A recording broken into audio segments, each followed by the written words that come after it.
Yo, what is up YouTube? It's your boy Austin Resells here, and today in this video we're going to talk about how to save time and money when shipping with eBay.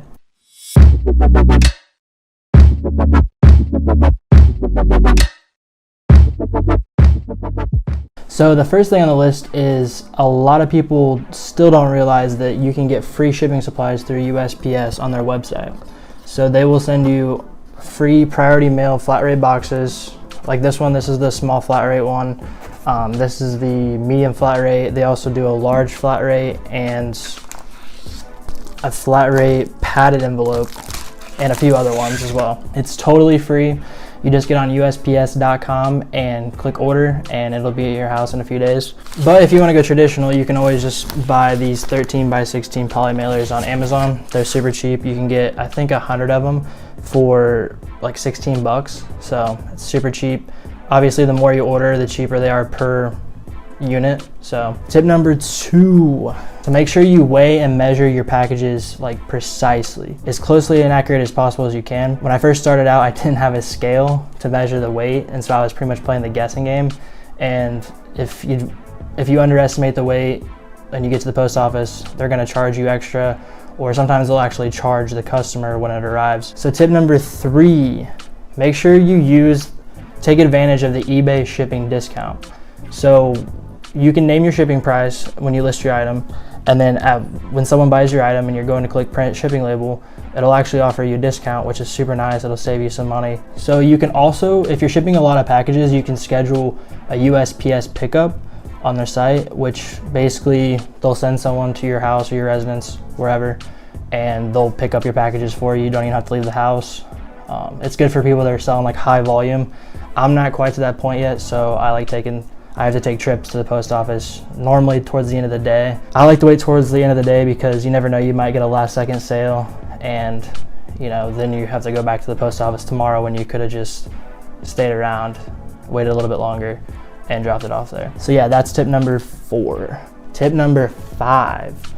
So I just found this out the other day. Normally I wait in line at the post office when I'm dropping packages off, and they give me a receipt, print off a receipt. But the lady actually told me the other day that I can just drop my packages off at this little desk that they have at the end of the counter.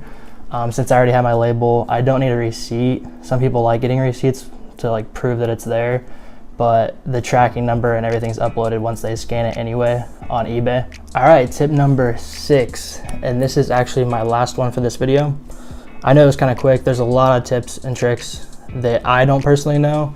And if you do have any other tips or tricks that you use to help save time and money, go ahead and drop it in a comment down below. But yeah, the last tip I have is always be nice and respectful to the people that are working at the post office, or if they're picking up your packages and stuff like that. I know it sounds kind of stupid to say that, but today I dropped off a package, and I usually see this like every so often, and normally not that much because I'm not in there very long. This lady was just giving the employee at the USPS just a hard time about something to do with the package weight and dimensions and tracking or something like that. It's just not appropriate to be rude to them. They have to deal with a lot of stuff. So yeah, just make sure you're nice and courteous.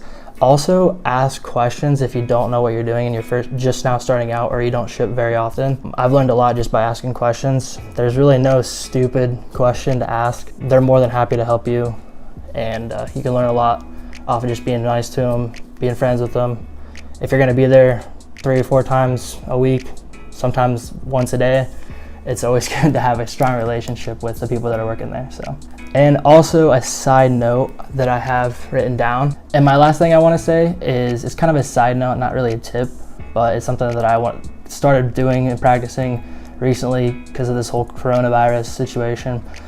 Make sure you have a bottle of hand sanitizer or some way to like wash your hands after you leave the post office.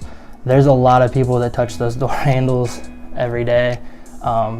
And they're dealing with a lot of different packages and stuff like that. It's just always good to be safe, wash your hands, throw a bottle of hand sanitizer in the car. Stay clean, stay safe, and don't go outside unless you have to. So yeah, that is the end of this video. I hope it was short and sweet. I hoped I could help you out and save you a little time or money. Like I said earlier in the video, if you have any tips or tricks or any ways to save time or money that you would like to share, go ahead and drop a comment below. You could also comment on my Instagram, DM me, anything like that. If you have any questions, you can reach out to me as well. If you thought this video was good, please hit that like button. It helps out a lot, so I know that these videos are reaching people and I can continue to make them. Thanks for watching this video, guys, and I'll see you in the next one. Peace.